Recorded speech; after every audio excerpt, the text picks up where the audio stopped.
education is a big challenge now.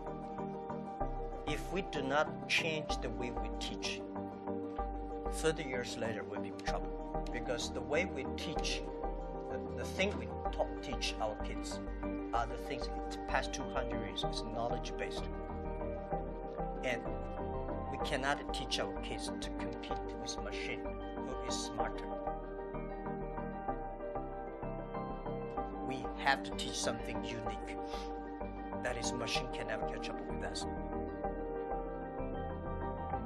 Value, believing, independent thinking, teamwork, care for others. These are the soft part. The knowledge may not teach you that. Folks, that's why I think we should teach our kids on sports, entertainment, the music, painting, art. So making sure humans should be different from everything we teach should be different from machine. If the machine can do better, you have to think about it.